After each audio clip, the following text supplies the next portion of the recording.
Pengenalan alat dan bahan membuat kue kering. Assalamualaikum, selamat datang di channel Intan Mayang Kitchen. Subscribe, like, komen, dan share.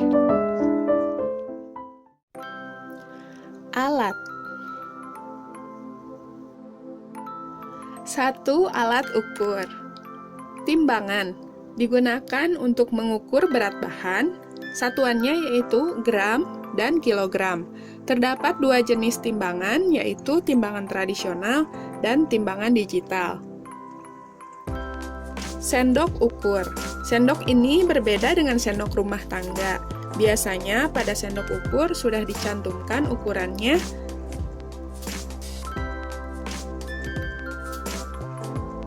Gelas ukur digunakan untuk mengukur volume bahan cair. Satuannya yaitu liter dan mililiter.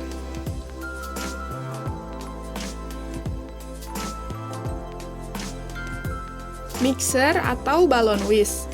Dalam pembuatan kue kering, mixer digunakan untuk mengocok mentega dan gula sampai tercampur rata saja, kurang lebih selama 1 menit.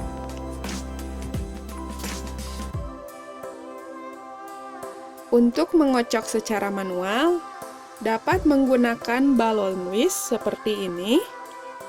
Sebelum digunakan, mixer atau balon whisk harus selalu bersih tanpa menyisakan minyak atau air. 3.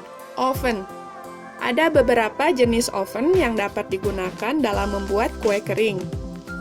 Oven kompor atau oven pangkring. Oven ini paling sering dipakai dalam rumah tangga.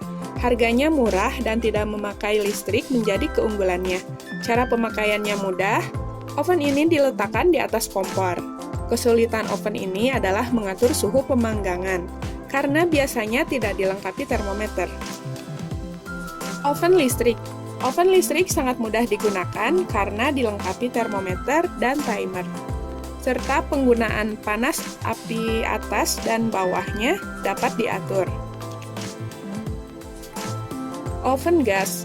Oven gas juga sangat mudah digunakan karena dilengkapi termometer sehingga suhu dapat disesuaikan dengan kebutuhan. Ukuran oven ini sangat besar sehingga membutuhkan tempat yang luas. 4. Mangkuk adonan. Berfungsi sebagai wadah adonan, ukurannya dapat disesuaikan dengan jumlah adonan yang ingin dibuat. Pastikan mangkok selalu dalam keadaan bersih dan kering sebelum digunakan. Bisa menggunakan bahan kaca, stainless, ataupun plastik. 5. Spatula. Spatula digunakan untuk mengaduk bahan kering yang dimasukkan ke dalam adonan.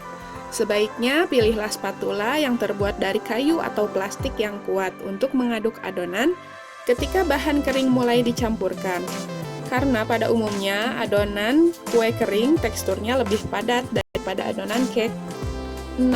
Loyang kue kering.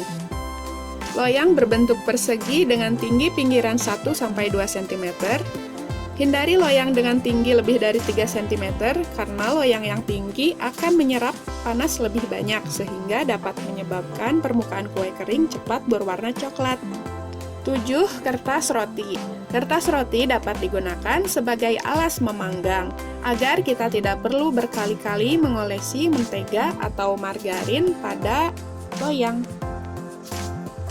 8. Rolling pin. Digunakan untuk menggilas adonan dengan ketebalan yang sama tiap sisinya. Jangan lupa mengalasi adonan dengan plastik, agar adonan tidak menempel pada alas dan rolling pinnya. 9. Cookie cutter. Cookie cutter digunakan untuk mencetak adonan yang telah digilas dengan bentuk yang menarik, seperti bentuk bunga, lingkaran, kotak, bulan sabit, dan bentuk-bentuk binatang yang lucu-lucu. 10. Alat semprot kue kering. Plastik segitiga dan spuit. Berfungsi sebagai alat bantu untuk membuat kue kering dengan teknik preset cookies seperti kue lidah kucing, kue semprit, ataupun adonan yang lebih cair dan tidak dapat digilas. Bisa menggunakan alat ini.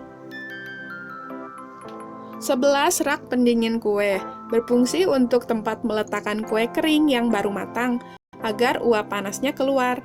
Hal ini bertujuan agar kue tidak lembab ataupun menjadi lembek.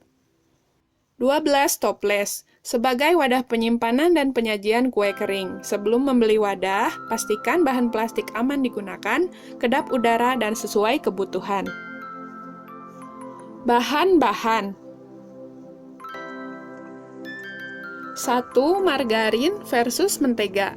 Keduanya serupa tapi tidak sama. Margarin terbuat dari lemak nabati, tumbuh-tumbuhan.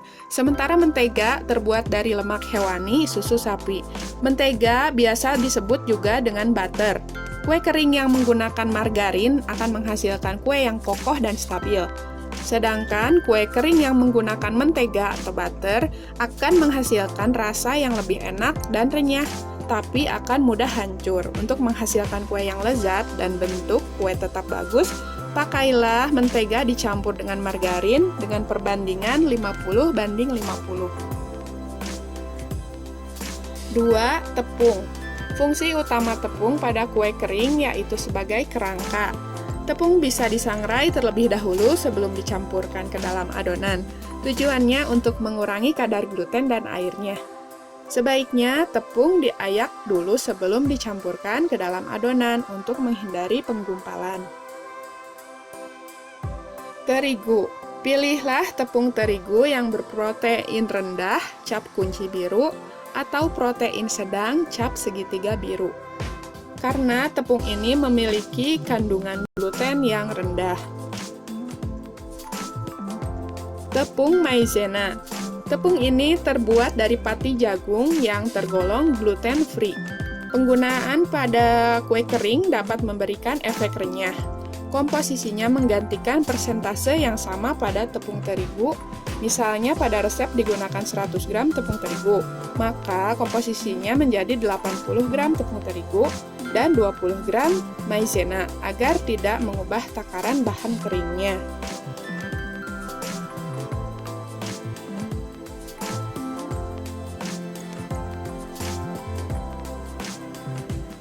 Tepung sagu atau kanji atau tapioka. Penggunaan tepung ini pada kue kering dapat saling menggantikan dengan tepung sagu atau tepung Garut.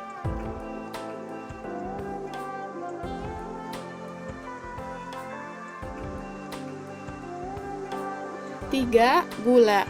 Gula dapat memberikan rasa manis serta warna kecoklatan pada kue karena efek karamelisasi. Terdapat beberapa jenis gula yang dapat digunakan dalam pembuatan kue kering. Di antaranya, gula kastor. Gula ini merupakan gula pasir yang berbutir halus, atau bisa juga memblender gula pasir biasa. Gula palem atau gula semut. Kemudian ada juga gula donat. 4. Telur. Penambahan kuning telur dalam adonan kue kering menjadikan kue kering empuk dan renyah. Sementara semakin banyak putih telur menjadikan kue kering keras. Kuning telur mentah juga dapat digantikan dengan kuning telur kukus. Jumlah penggunaannya sama, tetapi harus dihaluskan terlebih dahulu. Selain dicampur dalam adonan, kuning telur juga biasanya dioleskan pada adonan yang telah dibentuk, supaya kue kering terlihat mengkilap. 5. Susu. Susu dalam pembuatan kue kering berfungsi untuk menciptakan aroma gurih dan menambah gizi. Umumnya digunakan susu bubuk, namun susu cair juga bisa digunakan sesuai dengan kebutuhan resep. Misal, untuk membuat adonan kue semprit, ditambahkan sedikit susu cair agar tekstur adonan menjadi lembut dan mudah untuk disemprotkan. 6. Bahan pengembang. Bahan pengembang yang biasa digunakan dalam membuat kue kering adalah baking soda dan baking powder. Penggunaannya hanya sedikit, karena pemakaian baking soda dalam jumlah banyak dapat menyebabkan rasa kue getir seperti sabun. Sedangkan jika baking powder digunakan dalam jumlah banyak, dapat menyebabkan hasil akhir kue kering terlalu melebar. 7. Bahan tambahan. Berbagai jenis coklat atau berbagai jenis keju, esen, vanili, pewarna, pasta, bubuk rempah, kopi, kacang-kacangan, wijen, cornflake, oat, buah kering atau manisan, kelapa parut kering, selai, kulit jeruk, dan lain-lain.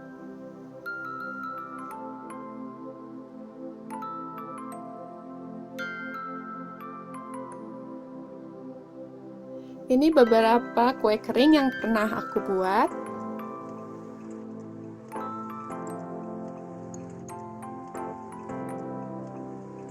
Terima kasih telah menonton. Jangan lupa subscribe, like, komen, dan share. Sampai jumpa di video selanjutnya. Wassalamualaikum warahmatullahi wabarakatuh.